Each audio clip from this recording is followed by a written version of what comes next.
What is up, guys? It is Monday, and I am live. Um, I wanted to talk a little bit today about some study habits. I know it's not this big, exciting thing, but in EMS, guys, we are in a pretty much non-stop um, study environment, right?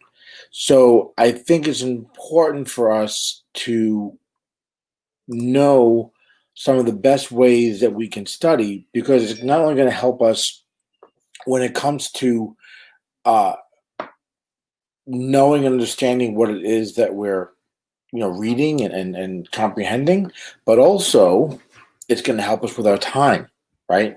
Because let's face it, we're all in a time crunch, right? Everybody's always in a big hurry to do things. You don't have a lot of time many times to sit there and study for hours on end. So when we kind of have a plan to study and a plan to get ready for an exam, it becomes much easier. When I do the coaching on Inside Turbomedic, guys, so a lot of people that will come to me, their main issue becomes focus. Their main issue becomes the struggle of being ready for the test. So, just real quick, I want to kind of give 4 or 5 little quick tips here that I think are going to help you. Okay, so first of all, when you sit down to study, have a purpose for it. Okay, have a purpose for what you're reading. Are you trying to review something? Are you trying to? Is your first time sitting down studying that content? Right? Are you going to be needing to take notes? Are you going to be needing to highlight stuff? Right? Have that purpose of what it is you're sitting down to actually study. Okay. Now, keep in mind, one way you can kind of approach it too is to preview the chapter. So let's say you're sitting down for the first time, getting ready to study a chapter before the lecture that's coming up the next day. Very important, right? Preview the chapter first. Give yourself an idea of what you are in for. Okay, it'll prepare you mentally for what it is you're going to be studying, and it's also going to let you know what you should be looking out for because it's going to give you kind of when you preview the chapter, it's going to give you kind of the outline of what the chapter's about, right? So when you hit those high points, you're going to know I probably should highlight that. I probably should take a note on that. I probably should kind of understand this section a little bit better because it was in the chapter goals, right? In the preview of the chapter, it was in the goals and in the meaning for that chapter. Okay. Now, one thing that I try to tell people to do is when you're reading the chapter, you're looking at the headings or the subheadings, right? For yourself, kind of make those headings and subheadings into questions. So that as you're going along the chapter, you can answer the question, okay, for yourself. So it's not like you're getting a question that someone's giving you. You're creating it as a question, and then you're trying to answer that question as you're studying. Okay. Now, one thing, this is something that I do, is I engage with what I'm reading, right? So as I'm reading it, am I agreeing with what they're saying? Am I questioning it? Am I disagreeing with it? Okay. Um, am I making comments to myself about what it is that I'm reading?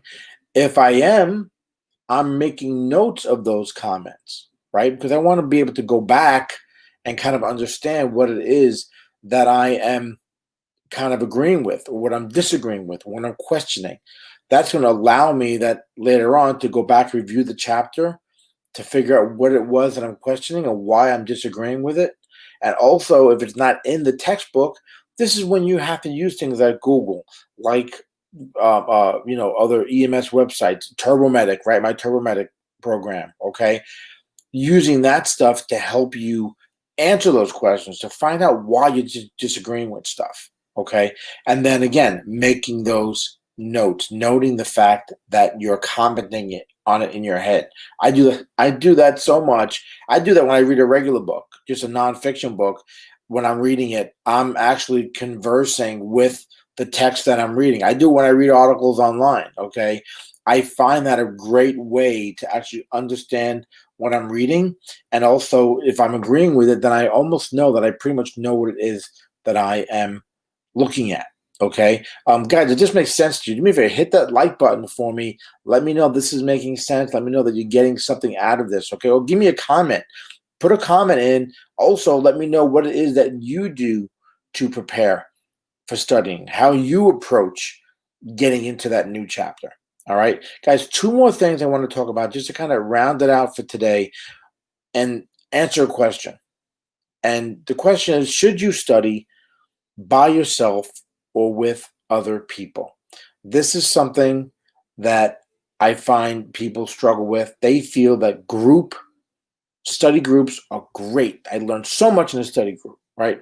For me, guys, when I've done study groups, when I was in EMT or paramedic and I would do study groups, I never really got much out of it. It was more of a bullshit session. It was more complaining about an instructor, talking about calls we did. We were on clinicals, stuff like that. Now that can be productive. You can actually get something out of that, but that's really for like kind of after class when you're going out for a drink or something like that. Not for a focused study group where you are kind of planning on actually getting something out of it. Okay, so do you study by yourself or with others? Two quick kind of points with that before I end for today, guys. First one, if you're the type of person that gets confused or you start doubting yourself a lot when you're studying with other people, you're probably better off studying alone. Okay? Because all you end up starting to do is end up kind of studying stuff that maybe you don't really necessarily have to study, right? Because what's happening is you're getting confused by what it is that you're looking at. Okay. And the other question is the question with that too is the fact that if you are the type of person, let's say, that learn better by discussing information, by understand kind of getting it out there with other people, even if just one other person, okay, then maybe studying in a group, studying with somebody else is more beneficial. So again, something I push guys when I do the turbomatic coaching and stuff like that is I always try to tell people that studying preparation and the way you study, the way you approach learning content in EMS, man, EMS has got so much content to learn.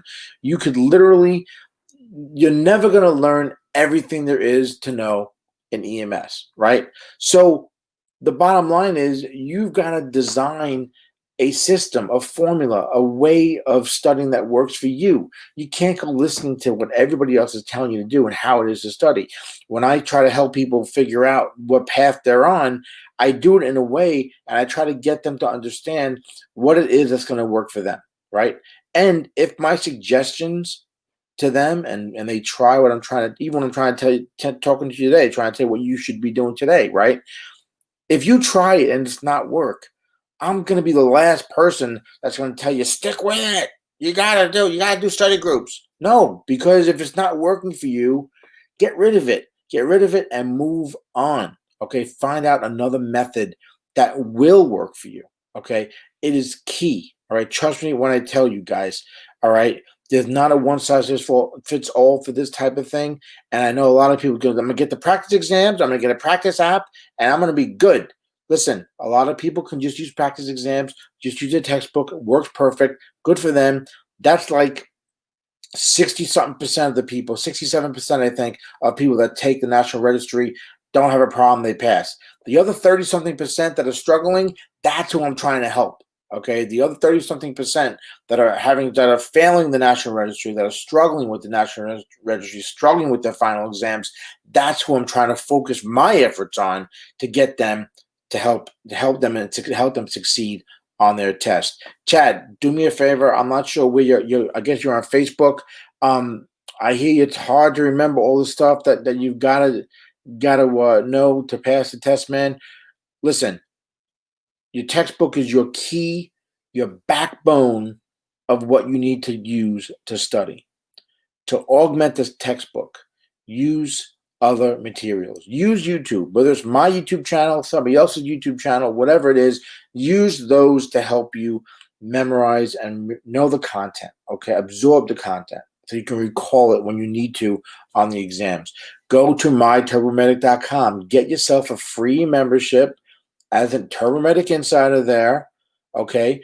And you will get a lot more content there as well. And then if you're interested even in that, you can upgrade to a premium membership, all right? Right now it's $10 a month. It's a no-brainer, okay? So if this is the type of stuff you guys need to handle, the information is out there to help you move up a notch in your efforts, okay? If you're the type of person that gets the content, you understand the content, you understand the exams, you're passing the exams, then this is just a review for you, right? If you're struggling, that's who the people that I'm trying to get out there to really get those people that are struggling and help them through it so that they can succeed on their test. Whether it's a national registry or the state exam, no matter how you slice it, guys, I'm telling you, EMS is a constant testing environment. So be ready, okay, for whatever test comes up. It might be for a job interview, all right? Every job interview you go on, okay, nowadays, most of them will give you some sort of a exam to take to make sure you know what you're doing. Even if you've got a brand new NREMT card or a brand new paramedic card, right? You go for these job interviews, they're going to check your skills. They're going to give you a little exam, right? They're going to want to know for themselves, right? Their education department's going to want to know that you know what you're doing. And then after that, you're going to have exams and testing and evaluations that go on throughout your EMS career. So be ready for it. Sometimes it's not just knowing the content. Sometimes it's knowing how to apply the content and how the content applies to how exams are conducted. Okay, it's a bunch of little pieces out there, and you got to get them all together so that they work for you. Guys, I hope this makes sense. Chad, thanks so much for making some comments, man. I really appreciate it. Guys, do me a favor. Hit those like buttons. Leave me some comments. Maybe I'll see some of you guys over at Turbomedic. Again, myturbomedic.com. Sign up for a free membership there. All right, guys, that's it for me for today. As always, I'm Jim Hoffman from EMSSEO.com. Stay safe.